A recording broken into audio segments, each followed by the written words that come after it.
Welcome back to Pokemon episode summaries. Today, I'll be doing episode 188, Unbearable. The episode begins with Ash and the gang making their way to Olivine City by going through a very thick forest. They eventually stopped their trek through the forest, as Misty was getting too freaked out, as she was freaked out by there potentially being some scary Pokemon inside the forest, such as bug-type Pokemon. She asked Brock to check his guidebook to make sure that there were no scary Pokemon, but unfortunately for her, when Brock checked the book, it only confirmed that there was in fact apparently scary Pokemon lurking inside this forest.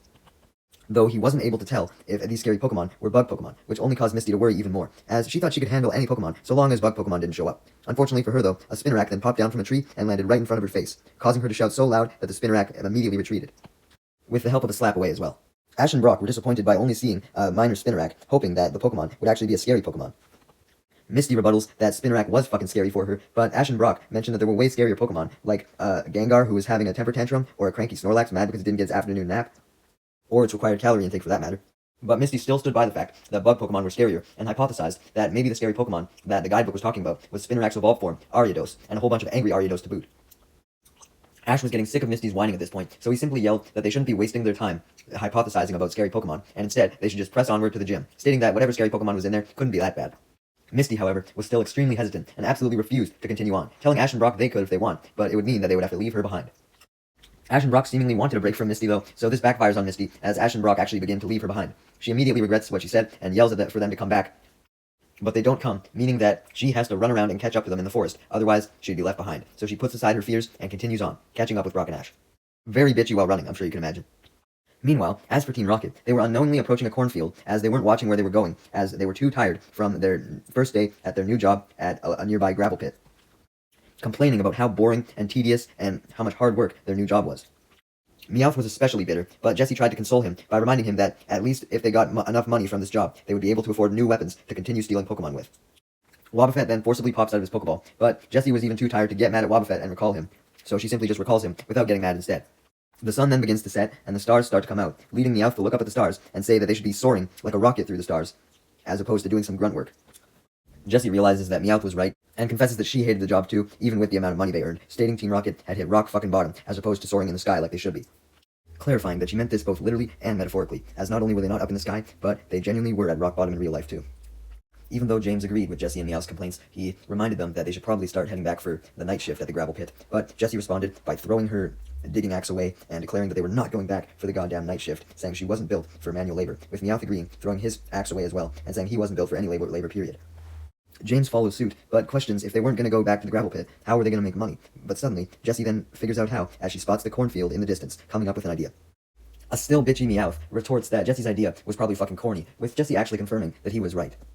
Meanwhile, back with Ash and the gang, Misty had caught up with Brock and Ash, and she was still worrying about the Pokemon in the forest, but Brock assured her that they would probably be fine, since they'd been walking all day with no trouble whatsoever. However, Ash warned Brock that it was getting late, and the Pokemon might come out in the dark, so they should find a place to camp for the night. Brock agreed, and surprisingly, Misty didn't, even though you think she would, as it may help her avoid the scary Pokemon, but she explained that she didn't want to risk having to be set up in one spot, where they'd be vulnerable to a potential attack. Brock restates his opinion that there probably wouldn't be any dangerous Pokemon coming out anyways, so they should just try and get some sleep. And thankfully, Ash manages to come across a cabin, meaning that they wouldn't have to camp out in the middle of nowhere, which should settle Misty's worries a little bit. Sure enough, they did, as Misty commented that she would be totally fine sleeping in the cabin, as it was probably safer than sleeping out in the middle of the woods. However, Ash and Brock clarified with her that they had to make sure that no one else lived in the cabin first, so they walked up to the cabin and opened the door, calling out for any potential owners and explaining that they needed a place to sleep for the night. But fortunately for Ash and the gang, no one responded, which meant that nobody lived there. So they officially decided to stay the night at the cabin and walked inside as a creature with red eyes watched from the bushes and eventually got out of the bushes and started walking towards the cabin. By the time the figure had started walking, Ash and the gang had already fallen asleep due to how tired they were. However, Misty was instantly woken up by the sound of the walking, so she panically woke up Ash, who was pissed off because he was dreaming about winning his next badge. Misty didn't care about this whatsoever though, and simply asked Ash if he had heard the sound. However, all Ash could hear right now was Brock muttering in his sleep about Nurse Joy, insinuating he was having like a wet dream or some shit. Ash suggested that that was probably what Misty was hearing, but Misty clarifies that it was a rustling noise from outside, and that she had just heard it, as the noise then happens yet again, with Ash hearing it this time. Misty begins to get a little frightened, but says that she was going to go take a flashlight and investigate, but right as she begins to walk out, she's startled as Brock yells, exclaiming that he just had a nightmare, clarifying that his dream turned into a nightmare. Damn, hopefully he didn't get married to Nurse Joy, and then Nurse Joy turned out to be like an abusive wife or some shit. But anyways, if anyone was going to be abusive to Brock, it was Misty, as she yelled him that she'll make his life a living nightmare if he ends up scaring her again, and doesn't shut the fuck up. Ash actually agrees with Misty, telling Brock to shut the fuck up, as the three of them then all agree to go investigate the sound together, as Brock had now heard the sound at this point. However, when Misty shines the flashlight around the cabin, she doesn't see anything. Brock suggests that it was probably just the wind, though Misty still had her doubts, and rightfully so, as when Ash and the gang turned back to go into the cabin to sleep once again, a figure, the one from earlier with the eyes, walked into the cabin without them noticing. It immediately made its way into Misty's sleeping bag without her noticing, so when Misty went to go crawl back into it to bed, she immediately screamed, noticing something was inside, but too scared to lift the cover off to reveal it. So she got Ash to do that, revealing that the creature that had been spying on Ash and the gang was none other than a teddy ursa, which Ash instantly knew after scanning it with his Pokedex. The teddy ursa was currently sleeping and squirming around, despite just entering the sleeping bag. Despite its very fast ability to fall asleep, it also had a very fast ability to wake up, due to the loudness of Misty's scream. Teddy Ursa panicked, noticing a screaming woman as soon as it woke up, and thought that maybe the woman thought that he was dangerous and was going to hurt it, so to defend itself, it used Charm to make Misty fall in love with it. Due to Misty now thinking that Teddy Ursa was super awesome and cute, she instantly wanted to catch it. So, Teddy Ursa's charm had backfired on it, as Teddy Ursa did not want to be fucking caught, and began to cry to try and inform Misty of this. Since the charmed Misty did not want to see Teddy Ursa upset, she put her Pokeball away and told it that they could just be friends. Teddy Ursa then uses Charm a second time to make sure that Misty absolutely stuck to these guns. And this charm causes Misty to pick up Teddy Ursa and hug it when Teddy Ursa runs over to Misty, begging her not to throw the Pokeball again. This affection, without having to go into a goddamn Pokeball and become a trainer's slave, was just what Teddy Ursa wanted. However, it did have a secret malicious agenda, as when no one was looking, its happy smile that it was being hugged by Misty turned into an evil smirk, indicating it had evil plans. Ash and Brock didn't notice this evil smirk, with Ash complaining how they had found a fucking Teddy Ursa when they were supposed to be finding scary Pokemon. Brock, on the other hand, had noticed that Teddy Ursa had used Charm on Misty, and questioned how it worked, as he thought that Charm wasn't supposed to work on humans. The next morning, Misty wakes up to find out that Psyduck had seemingly forcibly let itself out of her Pokeball, and had eaten 2 apples overnight. She immediately screams at Psyduck for eating their limited food, which wakes up Ash and Brock, who question what happened, leaving Misty to explain that Psyduck, being the bitch that it was, had stolen 2 of their apples. Psyduck, despite being dumb, was able to sense Misty's tension, and it got super sad at seeing Misty upset. Brock tried to comfort Psyduck by explaining that at least it would keep the doctor away for 2 days, since it ate 2 apples. But Psyduck still looked sad, which annoyed Misty even further that she couldn't even bear to look at Psyduck anymore, so she recalled him into his Pokeball, and took her mind off the situation by playing with her Teddy Ursa, who she was still charmed by. So this playing involved lots of hugs. Thankfully, Misty was finally beginning to feel better after hugging Teddy Ursa, and Teddy Ursa seemed to be enjoying the hug as well, but when no one was looking, it did an evil smirk once again, insinuating that it still had some sort of evil plans. Speaking of evil plans, what was Jessie's idea from Team Rocket, you may ask? Well, she was operating a stand where they sold corn from the cornfield. This new job of theirs was actually paying off really well, literally, as a lot of people were buying, with James commenting that the corn was selling like hotcakes, and Jessie realizing that she could probably sell butter to the corn to Butterfree. Haha, get it? Super funny pun. Meowth then showed up, doing his part of the business, which was to haul in more corn from the cornfield, while Jessie and James were the sellers. As the 3 of them were talking about how this corn business was actually giving them enough money to be able to afford a new weapon. Ash and the gang had arrived at a hill right next to Team Rocket's corn stand, as they had been led there by Teddy Ursa, who smelled the corn and wanted to go. And since Misty wanted to please Teddy Ursa, she demanded that Ash and the gang follow. Teddy Ursa then points to the corn stand, insinuating that it really fucking wanted some, leading Misty to ask if she should go get it. Before Misty could go and get it herself, though, Teddy Ursa just replied by charming Misty yet again, forcing her to go get it. Ash decides to go with Misty, as, Misty may have been unstable due to being charmed, and he goes up to Jessie and James and asks for 5 cobs of corn, placing the order for everyone. Ash doesn't recognize Jessie and James due to their disguises, but Jessie and James recognize him, and proceed to simply throw a whole bag of corn at him, wanting to make sure he bought as much from them as possible, so his money could contribute to their weapon. Jessie then spots Teddy Ursa, and sees how it looked relatively unhappy. This was because Teddy Ursa wanted way more than fucking 5 cobs of corn, or even this whole bag that Jessie had given it, so it uses Charm on Jessie, forcing her to give it a piece of corn for free. Meowth angrily kicks Jessie, reminding her not to give away fucking corn for free, especially because he had to work so hard to haul it all in from the fields, with Jessie simply retorting that she would do whatever the fuck she wanted, including feed the cute Teddy Ursa that she was now infatuated by. Suddenly, since Teddy Ursa had only used Charm on Jessie once, it quickly wears off, turning Jessie back to normal. This makes James realize that Teddy Ursa had used Charm, and declares that it must be pretty rare and valuable if it had that ability, suggesting that they should capture both it and Pikachu. Jessie agreed with this, wanting to get revenge on the Teddy Ursa for charming her, and reminding James that if they simply sold enough corn, then they'd be able to afford a new weapon to capture the 2 Pokemon with. Meanwhile, back with Ash and the gang, Teddy Ursa was munching on every single cob of corn that Ash and the gang had bought, as Ash and the gang stumbled upon a lake, and decided to take a little lunch break there, as Ash sent out all of his Pokemon to play, and questioned Brock what they were going to have for lunch, with Brock confirming that all they had was a big piece of ham and a loaf of bread. Ash and Misty were more than content with this for lunch, as they would only have to feed the 3 of them, as all of Ash's Pokemon were too busy playing around having fun to eat. And they didn't even consider Teddy Ursa as needing any food, since it had just gobbled down all the corn. However, Teddy Ursa heard Ash and the gang talking about the ham and bread, and instantly did another one of its evil smirks, insinuating once again that it had evil plans that it was going to enact. Because it was still fucking hungry, baby. So, it proceeded to put these plans into action when Ash and the gang got busy preparing for lunch. Ash and Misty were in charge of getting firewood, with Ash being the one to start the fire, and Brock was the one in charge of cutting up the ham. Misty had found some wood with Togepi, but her and Ash weren't able to lift the copious amounts that they had found, so they requested Brock to come over and help them, which Brock obliged to, leaving the cut-up ham on the table. With Ash and the gang distracted, this gave Teddiursa the opportunity to crawl up onto the table and pick up the ham in an attempt to eat it. However, Totodile spotted it and ran up to Teddiursa and tried to stop it. However, Totodile's efforts were futile, as Teddiursa simply pushed Totodile, knocking him down, and ate the ham whole in one bite. Teddiursa then noticed that Ash and the gang were coming back, so it proceeded to take the wrapper of the ham and put it in Totodile's hands and proceeded to cry, trying to frame the Totodile, making it look like Totodile was the one who ate all the ham and made Teddiursa sad. Teddiursa's plan worked, as Misty was the first one to walk over, since Brock and Ash were a bit slower due to carrying the wood, and Misty notices how all the ham was gone, and immediately blames Totodile when she sees the wrapper in its hand, and when Ash and Brock come up, Misty mistakenly informs them that Teddiursa must have been trying to stop Totodile from eating the ham, and got hurt in the process, and that's why Teddiursa was crying, even though, in reality, it was the exact opposite. Teddiursa cuddles up to Misty as a reward for Misty falling for its trick, using another charm in the process to make sure that Misty would stay by its side. And this was a smart move on Teddiursa's part, as Ash wasn't nearly as accepting to the situation, as he didn't want to believe that Totodile could have been the culprit. So, he questioned Totodile if Misty was telling the truth, with Totodile responding by denying, and instead poking at Teddiursa, insinuating that Teddiursa was in fact the true culprit. This leads Misty to scream in anger at Totodile, defending Teddiursa, demanding that Totodile stop accusing it, and insisting that Totodile has caused enough problems already with eating the ham. Ash then yells at Misty to stop yelling at Totodile, as Ash still had faith that Totodile was innocent, and he questioned Misty why she was so insistent on Teddiursa being the innocent one, explaining that Totodile has never stolen food from them before, so why would it start now? With Misty reasoning that the wrapper in Totodile's hand was enough reason to blame Totodile. After Misty said this, even Ash had to admit that Totodile did seem suspicious, which made Totodile mad, man. Like, its trainer wasn't even sticking up for it, so Totodile simply began pouting and turning around. Ash couldn't do anything to cheer Totodile up, so he simply moved on from the situation and decided to cook a stew, with Misty helping set up the table, as a replacement food was going to be needed for the ham. So Brock then went into the woods to go get some bananas that they could put in the stew. That's right, they were going to do fucking fruit stew, baby. Thankfully, Ash and the gang were able to find bananas in the woods, otherwise they would have just had to do fucking bread stew. Anyways, when Brock returned with the bananas, he immediately helped Misty set the table, and while Misty and Brock were distracted, Teddiursa swooped in and stole the bananas from the table. But since Misty and Brock were so close to the table, they immediately noticed that the bananas had disappeared before Teddiursa could even eat them. But Teddiursa was still able to get away in time, and Togepi had walked up to it.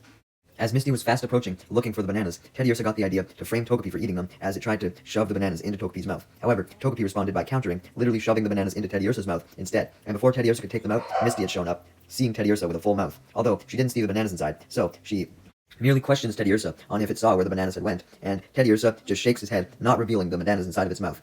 This causes Misty to believe Teddiursa, and she goes away to accuse Ash of being the one to eat them, much to Teddiursa's relief, as it then swallows the bananas whole. Anyways, when Misty went up with Brock to Ash, and they asked if he had ate the bananas, and Ash denied, Misty still accused him of eating the bananas. However, Brock just told her to drop it, and insisted that he would just go to the nearby Pokemart and buy some more food, because they were fucking purely out at this point, aside from the bread. So, Brock did that and went to the Pokemart, bringing back a bag of food. He takes a few things from it, and goes to put them in the stew that Ash was cooking, but he leaves a lot of things in the bag still, including some sausages, which Teddiursa proceeds to go up and steal.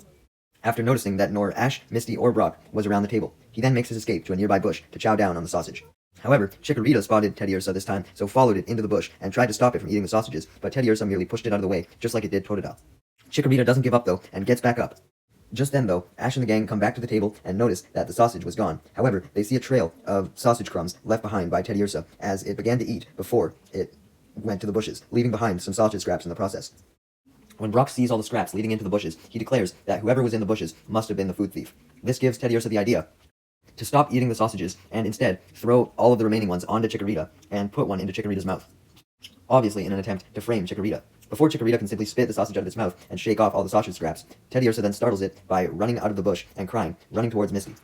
Since Ash and the gang were right outside the bush by this point, they instantly see Teddiursa running out crying, as Misty grabs it and hugs it. Ash and the gang then spot Chikorita with all of the sausage scraps still on it, as Misty accuses Chikorita of being the one responsible for eating the sausages, once again claiming that Teddiursa must have been crying because it tried its best to stop the thievery, and Chikorita must have attacked it. Just like Totodile, Ash wants to assume better of his Pokemon that they wouldn't steal food, but seeing how upset Teddiursa was, Ash had no choice but to question Chikorita on if it truly had been the one responsible for eating the sausage. Chikorita denied this, but Ash just couldn't believe Chikorita, since the sausage was literally right there, and Chikorita was angry at Ash for not believing it, so it cried and ran off to a tree. Ash and the gang run off after Chikorita and eventually catch up to it, with Ash apologizing to Chikorita, stating that after seeing how upset Chikorita was, he now believed that Chikorita wasn't the one responsible for stealing the sausages. Yay! With Ash now believing it, Chikorita's sadness was entirely gone, and it happily jumps into Ash's arms, and Ash comforts it. Misty, still wanting to defend Teddiursa, questions if Chikorita really was innocent, and how Ash knew for certain, with Ash reasoning that he wouldn't steal or lie, so hopefully his Pokemon wouldn't as well. Hopefully he raised them right. Before Misty could reply to this, Totodile comes running up to Ash and the gang to try and warn them of something, insinuating for them to come back to the camp. Ash and the gang then remember that they left Teddiursa alone, and rush back. only running faster when they heard Bulbasaur cry out, trying to warn Ash and the gang as well. It turns out that what Bulbasaur and Totodile were trying to warn Ash and the gang of was Teddiursa trying to steal food from Brock's backpack. It had been caught red-handed by the Pokémon this time, and when Ash and the gang show up, they immediately question what the fuck Teddiursa was doing inside Brock's bag, as Teddiursa pulls out the loaf of bread and begins to eat it, but stops when it notices Ash and the gang, and shoves the bread in Bulbasaur's mouth in an attempt to frame Bulbasaur. Although, it was still too late for Ash and Brock. They knew the truth, and were extremely angry at how Teddiursa was actually the culprit. Due to Misty still being under Teddiursa's charm, however, she refused to see that Teddiursa could be guilty, and commented that there's no way that her cutie Teddiursa could have done that. Teddiursa then uses charm yet again to ensure that Misty would not see through it, as Misty now completely denies any possibility that Teddiursa could have stolen the food, despite seeing it with her own eyes. Ash tells Misty this, being like, "Bitch, you saw Teddiursa steal the bread with your own eyes, how are you doubting it?" But the charm was too strong. Misty wasn't listening to Ash. Thankfully, though, Ash and Brock didn't really need Misty's approval to try and punish the Teddiursa, so Brock yelled at Teddiursa, explaining to it that they knew what it was up to, and he tried to grab it to stop it from stealing anything else. However, Teddiursa then jumped on Brock and grabbed his backpack before running away. Ash and the gang tried to follow it, but Teddiursa was too fast as it ran away onto Team Rocket's cart of corn. Team Rocket was currently closing up their corn stand for the day while this happened, as they talked about how there was only 3 pieces of corn left that hadn't been sold yet, and they decided that they were going to share them and treat themselves to some of the corn finally. Upon hearing about these last 3 pieces of corn, it was then that Teddiursa revealed itself from where it was hiding in Team Rocket's cart, just as it was discovered by Meowth. Teddiursa really wanted that corn, so it was going to manipulate Team Rocket into getting it. It did this by lying to Meowth, who was able to translate what it said to Jessie and James, that it was tired of Ash and the gang, so it left them. But then it got lonely and decided that it wanted to join the nice corn sellers that it had met earlier, being Team Rocket. Specifically, it wanted to join their team as their new Pokémon. Jessie becomes amused by this, obviously wanting the Teddiursa.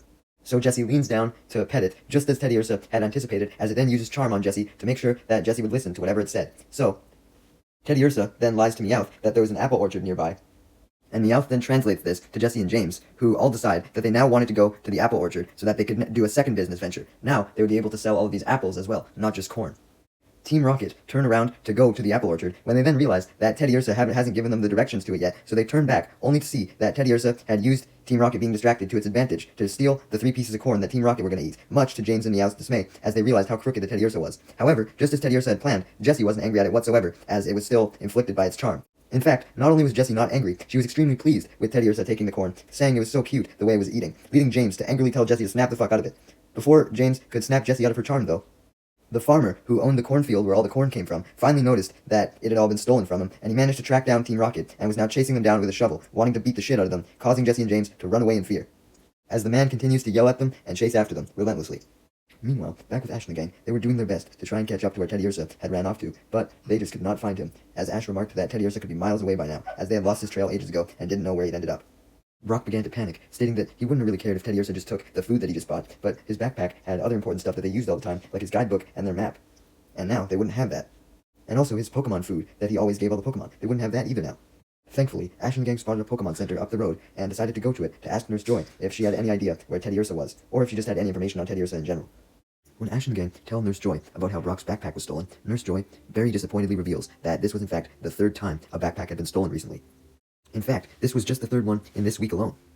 Ash then questions Nurse Joy on if the other people who had their backpacks stolen mentioned a Teddiursa. Upon hearing this, Nurse Joy developed a worried look on her face, insinuating that yes, the other thefts involved Teddiursa as well. Nurse Joy then answers Ash's question with a question, asking if Teddiursa was extra cute, extra cuddly, extra soft, and extra warm, with Misty confirming, still under Teddiursa's charm, that that was her little Teddiursa, the most perfect little guy ever. Misty's response causes Nurse Joy to realize that Misty had in fact fallen for Teddiursa's charm, which confirmed to her that Teddiursa was involved with this theft as well, as she confirmed to Ash and the gang that yes, Teddiursa was involved with the previous thefts. Further stating that all of those features that Teddiursa had, like how warm it was, how cute it was, all of that was what allowed it to be able to get away with stealing, as it was able to use charm to make people fall in love with how cute it was and then successfully steal. When Misty hears Nurse Joy's explanation, she finally snaps out of her charm and realizes that Teddiursa was the one responsible for all the thefts after all, and immediately feels bad for how she accused everyone else, apologizing to Totodile and Chikorita specifically for how rude she was to them, and she was even mad at herself too, like how the fuck could she fall for this cute little bitch? Nurse Joy then butts in, explaining that something had to be done about Teddiursa's thefts, and decides to join Ash and the gang in trying to track Teddiursa down, which excites Brock, as it meant that he could spend some time with a beautiful Nurse Joy, as he proceeds to try and flirt with her, leading Misty to drag him off by the ear as usual. I think that showed that Misty was back to normal. Meanwhile, speaking of the Teddiursa, it had since found a nice spot by a little lake, and sat by a rock, eating the remains of the corn that it had saved from when it stole it from Team Rocket there. However, Team Rocket interrupts Teddiursa's relaxation as they show up in their Meowth balloon and capture it in a net and proceed to do their motto. I don't know why, because there's no fucking humans there. It's not like Teddiursa could hear them anyways, but whatever. Anyways, Team Rocket then pull the net up to their balloon as they declare to Teddy Ursa that it would pay for lying to them, but Teddy Ursa simply uses its claws to slash out of the net and jumps out to make its escape, leading Jesse and James to send out their Arbok and Victory Bell to intercept the Teddy Ursa before it could fully get away. However, Victory Bell of course eats James first. Arbok was good to go though, as it tried to use Poison Sting on Teddy Ursa, but Teddy Ursa nearly destroyed the Stinger with a slash attack, and then Arbok leaped down from the Meowth balloon to try and attack Teddy Ursa with a tackle. However, Teddy Ursa simply slashed Arbok as well, sending it knocking back into the Meowth balloon. James then commanded his Victory Bell to use Razor Leaf, who had since stopped eating him. But Teddy Ursa simply uses Slash yet again to slash away the leaves, and then slashes Victory Bell itself, sending it flying into the Meowth balloon with Arbok. Teddy Ursa then uses Swift to pop a hole in Team Rocket's balloon and sends Team Rocket blasting off, leading Teddy Ursa to simply return to the rock where it was eating and begin eating once again. Teddy Ursa shouldn't have been so calm though, as Ash and the gang and Nurse Joy were quickly approaching the area as well, as Nurse Joy had guided them there, explaining that many of the trainers who had their backpacks stolen said that they spotted Teddy Ursa around this area. Just then, Ash and the gang spot Team Rocket mid-blastoff as they spot the balloon crashing down, but they weren't interested in that right now, as they then spotted Teddy Ursa as they had arrived at its spot by the lake. After shortly celebrating that Nurse Joy was actually right and had led Ash and the gang to the correct location, Brock immediately panics as he sees that Teddy Ursa had now switched from eating the corn to the Pokemon food in his backpack, and he worried for the rest of the bread that was there. Ash and the gang go up to confront the Teddy Ursa, leading the Teddy Ursa to try and defend itself by using Charm on Misty yet again, and unfortunately, it does work for a little bit, as Misty goes back to calling Teddy Ursa super fucking cute and awesome, but Misty was thankfully able to break through the charm, likely due to the fact that she'd been hit by it so many times that maybe she was becoming immune to it. Misty then demands that Teddy Ursa give Brock his backpack back, which pisses Teddy Ursa off, both at the statement and the fact that Misty wasn't being charmed, so he retaliates by trying to make himself feel better by gulping down the bread in Brock's backpack, much to his dismay, as he angrily pointed out that Teddy Ursa didn't even feel any remorse for what it just did, and yeah, why would it? It was a cunt. Seeing Teddy Ursa eat this bread was the last straw to the already ticked off Totodile and Chikorita, who both wanted revenge on this bitch for trying to frame them for eating food. Totodile jumped in first, but Chikorita jumped in front of it, leading Ash to realize that Chikorita really wanted to fucking battle. I mean, Totodile did as well, but Chikorita really did, so he lets Chikorita go ham on Teddy Ursa. Unfortunately, when Chikorita goes to tackle Teddy Ursa, it nearly dodges the attack and counters with Swift, followed by a slash, and both of these attacks hit Chikorita pretty hard, although it is still able to use Vine Whip. But Teddy Ursa renders it useless by using Double Team, creating multiple copies of itself, leading the Vine Whip to only hit one of the copies. Teddy Ursa then takes the opportunity of Chikorita being caught off guard by this to slash it yet again. Ash then gets the idea to have Chikorita use Razor Leaf to destroy all of the copies, and Chikorita does so, destroying all of the copies and hitting the real Teddy Ursa in the process. Chikorita then finishes off the battle with Tackle, taking out Teddy Ursa. Everyone then celebrates as they congratulate Chikorita on all of its efforts, and Ash even hugs it. Chikorita had done it, the thief was now down. This allowed Brock to walk up to the knocked out Teddy Ursa and reclaim his backpack. However, right as he did, Teddy Ursa began to glow and evolve into an Ursaring. Damn! The Ursaring then recovers from its defeat and growls and roars with anger, which freaks out Ash and the gang obviously, as they'd experienced the terror of Ursaring before, so they run the fuck away, with Nurse Joy joining them. The Ursaring simply watches in confusion, as it had just woke up and it wasn't really planning to attack anyone, it was just fucking angry that it was been woken up. Ash and the gang then eventually arrive with Nurse Joy back to the Pokemon Center, where they talk about Teddy Ursa's evolution, with Misty stating that she was actually glad that Teddy Ursa evolved, as now it had lost its ability to charm anyone with its cuteness, meaning that it wouldn't be able to manipulate people into getting their food, so it would have to find food on its own instead of stealing it now. Nurse Joy then added that it should be extremely easy for Ursaring to find food on its own, since it was a lot bigger and tougher than a Teddy Ursa. Ash hopes this was true for the Ursaring's sake, as he reaffirms that no one would fucking fall for an Ursaring's charm, or hug an Ursaring for that matter. Ash and the gang then say goodbye to Nurse Joy and continue on their journey to Olivine City. The episode then ends with one last scene from Team Rocket. It was really late at night, and Team Rocket was huddling around a fire, complaining about how all they now had left was some corn kernels, which they could use to make popcorn. Despite being able to make popcorn, though, they were not happy, as the farmer had taken all of their profits from their corn sales, justifying it by stating that the corn was actually his, so he deserved the money. Team Rocket didn't want to give the money away, but they were forced to, as the man proceeded to beat them with his shovel. However, Team Rocket's depression soon turned into fright, as the Teddy Ursa, now an Ursaring, showed up and tried to use Charm on Team Rocket, only to discover that it couldn't. So, the Ursaring just tried to act as nice as possible to Team Rocket, and Team Rocket realized that the Ursaring didn't look extremely angry or threatening, and Meowth suggested that maybe it just wanted to be their Pokemon after all, just like Teddy Ursa had said before. Meowth was proved wrong though, as Ursaring then walked up to Team Rocket, insinuating that it wanted something, leading Team Rocket to realize that the Ursaring probably just wanted some goddamn food, so James offers it some popcorn, with Jessie stating that they would happily give it more, if this didn't satisfy it. Ursaring happily takes the popcorn and proceeds to dance around in happiness, urging Team Rocket to dance as well, which they do, since they now thought that maybe since Ursaring got the food that it wanted, it saw Team Rocket as good friends, since, they supplied him with the food. Unbeknownst to Team Rocket though, Ursaring was currently displaying an even more evil smirk than when it was a Teddy Ursa, insinuating that this dance was just a diversion, and he was soon going to swoop in and steal anything else that Team Rocket had. I guess this was how the Ursaring planned to steal food, huh? If it couldn't charm, it could still